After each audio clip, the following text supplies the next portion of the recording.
Have you guys ever played a game that just makes you kind of wish you were playing a different game?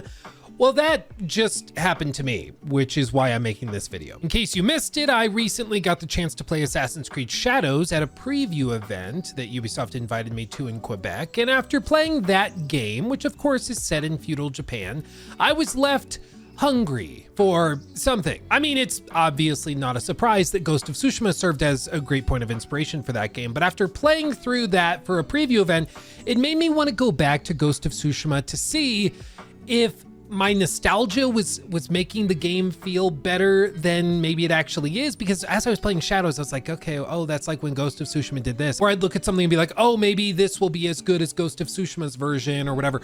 And it just made me go, why not just go back and play some Ghost of Tsushima? And I was honestly expecting to go back and be like, you know what, those rose tinted glasses do a lot. I'm honestly, you know, I just don't think it's as good as I remember. But then I booted it up, and yeah, I don't think it's nostalgia. I think that this is just Ghost of Tsushima. This is just the game. It's brilliant, and I'm going to explain why I appreciate this game so much in this video. And we're gonna go through it, and I'm gonna compare some of the Assassin's Creed Shadows design choices to Ghost of Tsushima, and we're just gonna have a little talk about the legacy of Ghost of Tsushima and how it's influencing games even to this day. But first, a thank you to our sponsor. Magic Spoon is the company that makes high protein, high quality cereals and treats for adults. Their cereal has 13 to 14 grams of protein per serving, 0 sugar, and 4 to 5 grams of net carbs in every single serving. And these Magic Spoon treats, which are little protein bars, also have 11 to 12 grams of protein a piece and only a couple of grams of net carbs. So even when you're on the go, you can get the nutrition that you need. I'm gonna be honest, I am a fan of cereal. I'll admit it, I am. I love cereal like a lot, and I ate it all the time growing up, like all through high school even. I would have a bowl of cereal pretty much every single morning.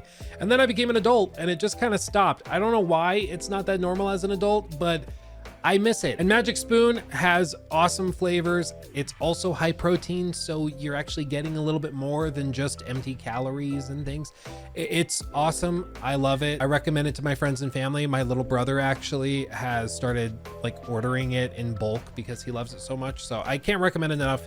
Magic Spoon, it's awesome. Links will be down below if you want to check it out yourself. And if you go to the link in the description box below or scan the QR code on screen, you'll save $5 off your order. Again, check them out today or go to magicspoon.com/Luke. Okay, so here we are back in Ghost of Tsushima. I love this game for a lot of reasons. And what's funny is I didn't always love it. I mean, when I first downloaded this game, when it first launched, I could not get into it. It was really bizarre, but I just could not find the hook. I just couldn't get into it.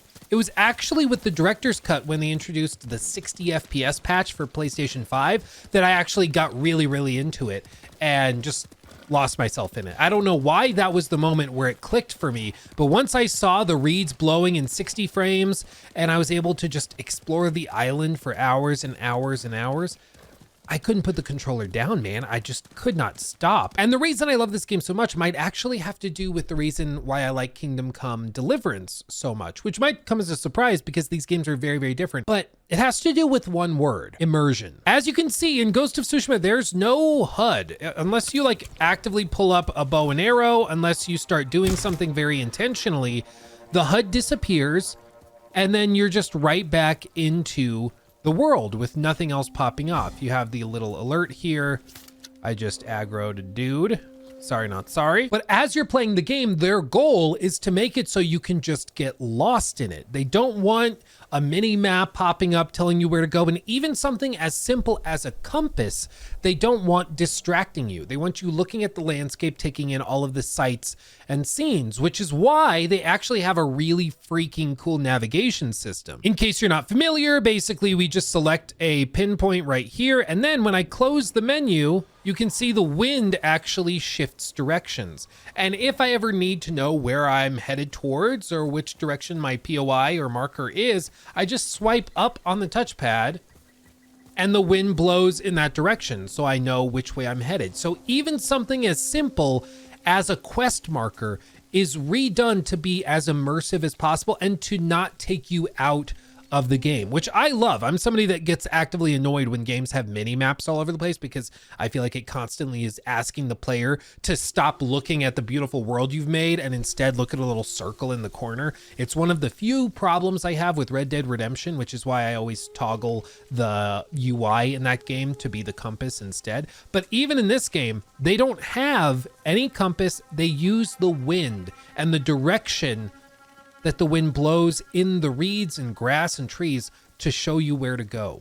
It's brilliant. It's so simple, but it's so brilliant. And it's little touches like this that increase the immersion for the player that I love so much and that I connect with so much. You know, I've said that Ghost of Tsushima is really easy to play, but I don't mean that in the sense that it's easy in terms of difficulty. I mean that it's so easy to just lose yourself, to just spend an hour, 2 hours, 3 hours, just getting lost in the world, running around, seeing what you can find, because it's so immersive and because they're not trying to distract you with a ton of different little pieces of candy. They just let you explore and let that line out. And there's some interesting science behind this. You know, there's actually been papers written by different very intelligent people at universities around the world on player attention spans with games. And they mainly use that research to figure out how to use like sparkles of glitter and explosive sounds when you're playing mobile games, so you spend more money and it doesn't tear you out of it and you keep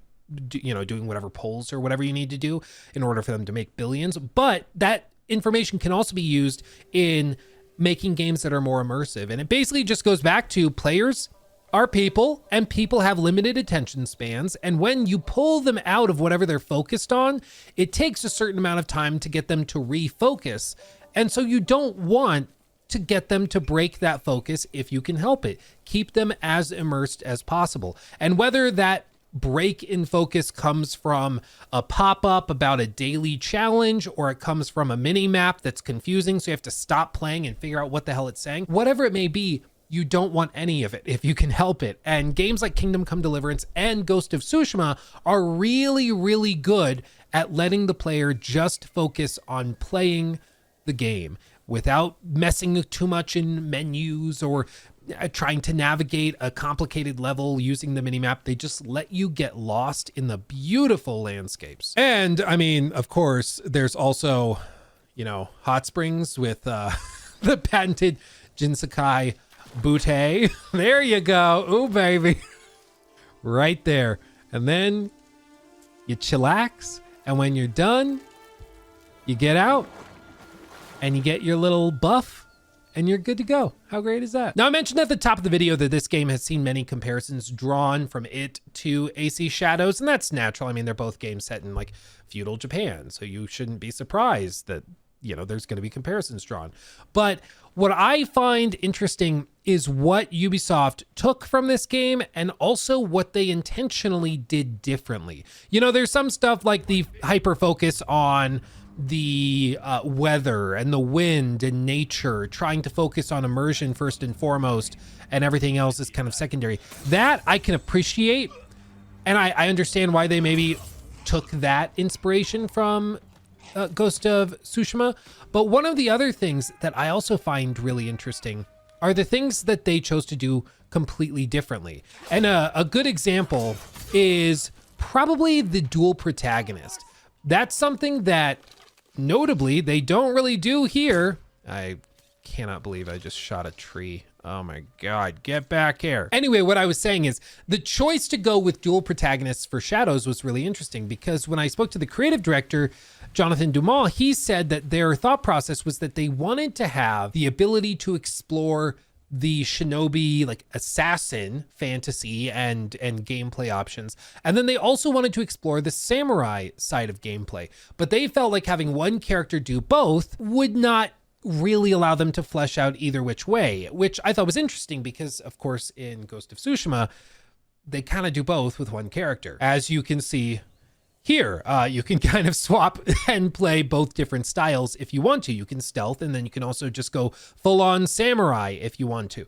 And one thing that they did in Ghost of Tsushima that was so interesting is that they actually tied it to the narrative very, very well, where there's this dichotomy with Jin and his family and those around him, where you know, he's been raised in a tradition where honor is paramount, where you don't sneak in the shadows and kill somebody, or as you see in the main story of Ghost of Tsushima, you know, look at poisons and things like that. You don't do that. That is dishonorable, and that's not what a real warrior does. But Jin Sakai has to do that for the sake of saving his island and his people, and it's just unnecessary evil. And that creates a really, really interesting dichotomy between the two play styles that the player can often choose between, and they explore it narratively and in the gameplay. It's just really, really well done. But in Shadows, they very intentionally choose to separate the two, so you get a character like Yasuke, who is just a battering ram, and then you get Nawe, who is very, very, of course, stealth focused. Ooh, this is a big boy. Oh, I'm ready for you. I'm ready for you. I was not ready. Oh my God. My muscle memory is not here anymore. Back when I was playing this game a lot, I was like zoned in, swapping stances and all that. Now I am not. I am not zoned in. Oh, they're shooting. Okay, I wasn't listening. Like right here, I don't remember which stance is ideal for which. Wind stance, okay. No, that's the... Got him, okay. It's coming back to me. We're getting it. Bada bing, bada boom. Love it, love it. Oh yeah, love to see it. Love to see it. It just takes a little while. Takes a little while. You get the muscle memory back. It starts to click again.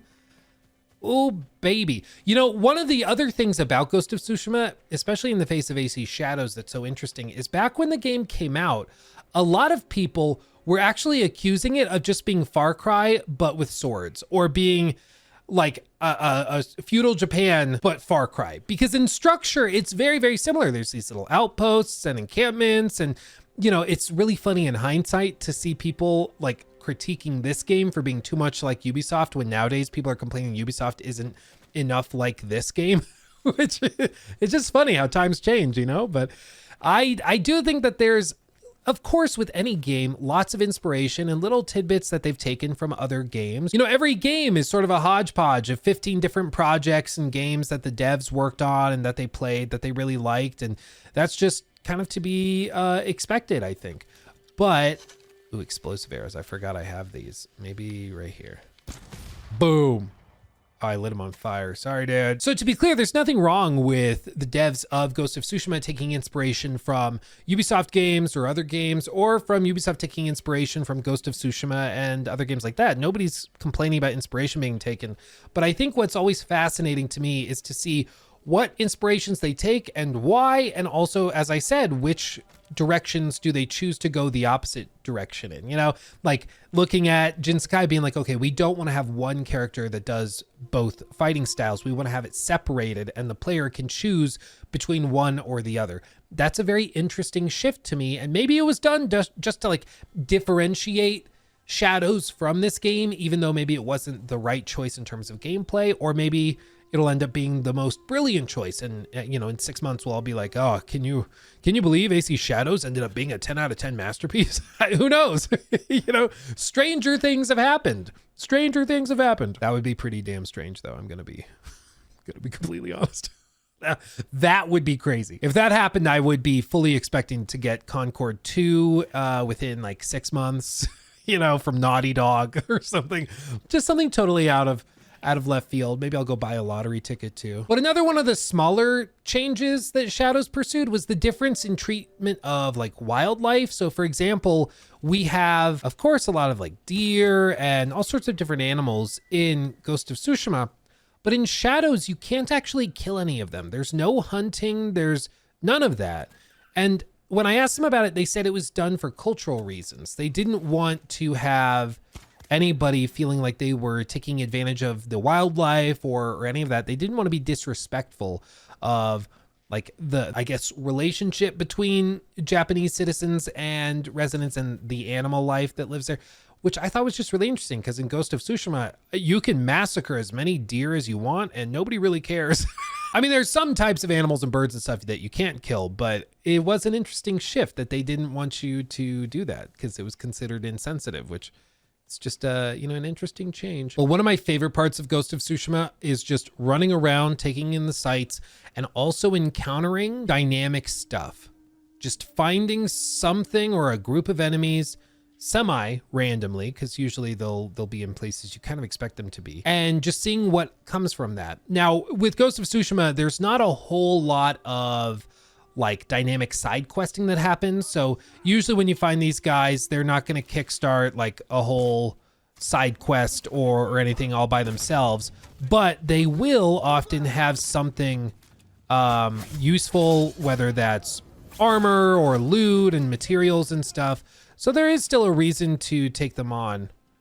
What are you doing, dude? I forgot I have like the, oh man.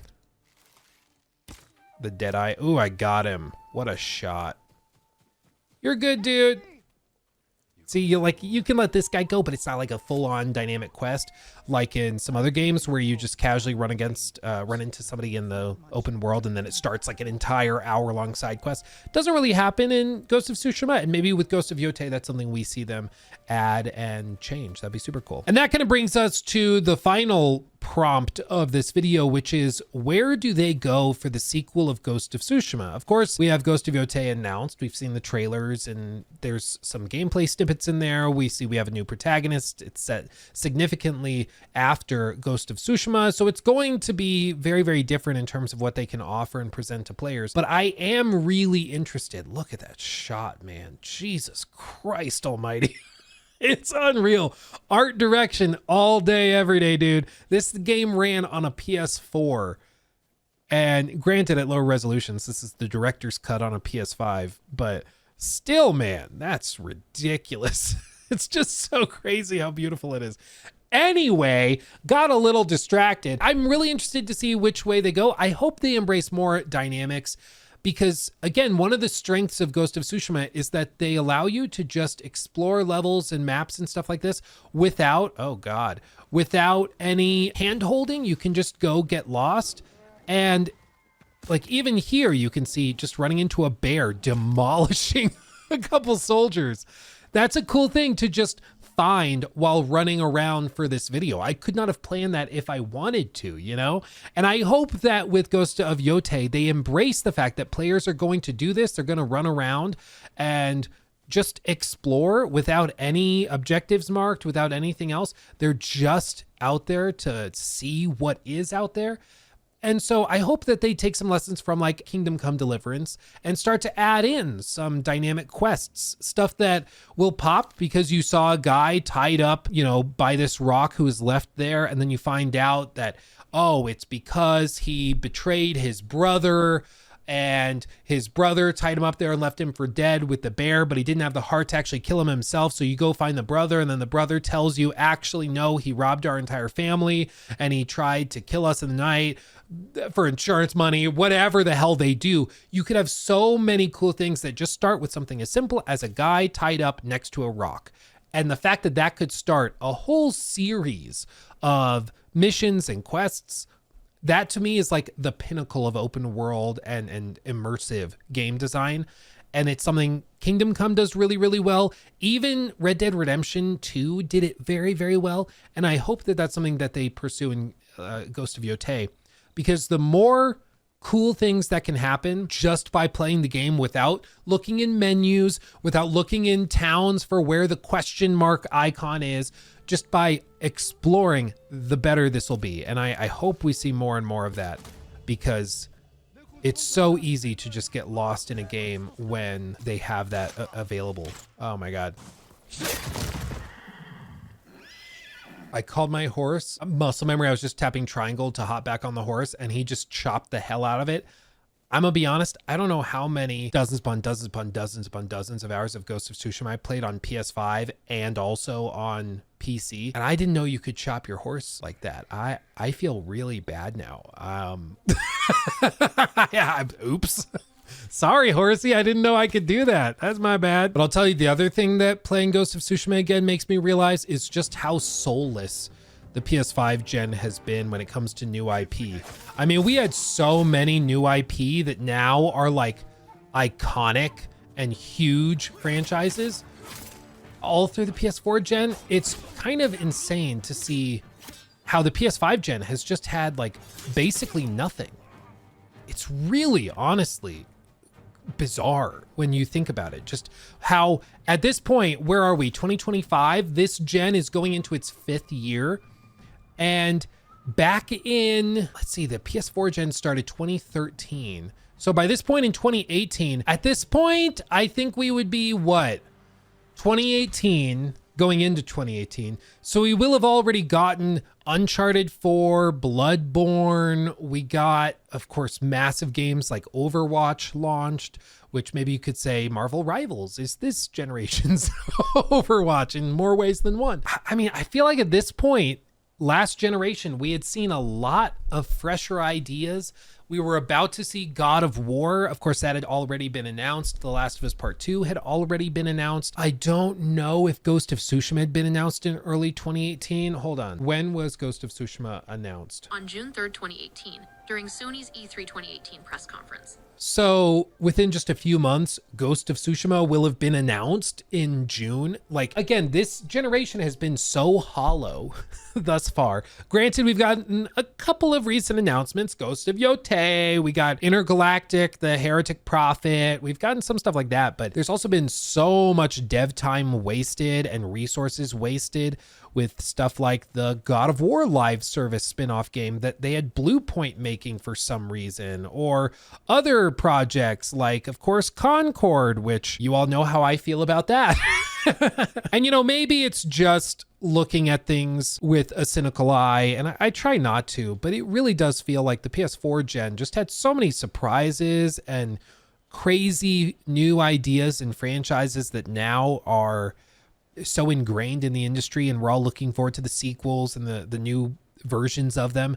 But I just don't feel like we've had the same level of exciting reveals as that last generation. And it's kind of disappointing, frankly. But who knows? Maybe that changes this summer. It's not just about PlayStation. We've also had, of course, a lot of big reveals from Xbox. They've got a ton of stuff in the works. Expedition 33 looks amazing. I think the new Doom looks great. Like, they've got a lot of pots on the stove, no doubt.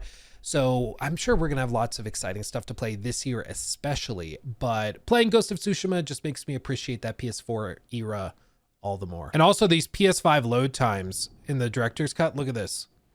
Look at that. That was fast travel. I'm not even joking. That was a different area we just traveled to. You want to go over there? Look at this. Let's just go boop. Fast travel over there. Bada bing, bada boom. How insane is that? I feel like that's faster than like PS5 games that were built for the PS5. It's so ridiculous, man. We were spoiled in the PS4 era. Tell you what. But you know what? Ghost of Tsushima, just as great as I remember. And after playing Assassin's Creed Shadows, I'm excited to see what they bring to the table with this formula. And of course, their own stuff being added to it, like the weather systems and the seasonal change systems. I'm sure all of that's going to be very interesting when it all comes to fruition. But as of right now, I mean, Ghost of Tsushima, it's going to be a hard one to beat. And I'm sure they're not necessarily trying to beat it, but whenever there's a game that just makes you want to go back and play a different one, you know, maybe it's an insult to the one you're leaving behind, but I think it's also more than anything just a real compliment to the game you're shifting to, because it made such an impact on you. It just makes you want to go back and play it again, which, I mean, this is doing that for me. I just finished another game I can't talk about yet, and this is making me want to just replay this a lot. And honestly, you should too, because the game is really good. And even if you want to play Shadows, this game will still be there, and you've got time. You got 2 months before Shadows. So even if you're really excited for that game, you still have time to play this. And even if you don't want to play Shadows, you should play this because it's really good. Okay? Cool. Love you. Thanks for watching. Bye.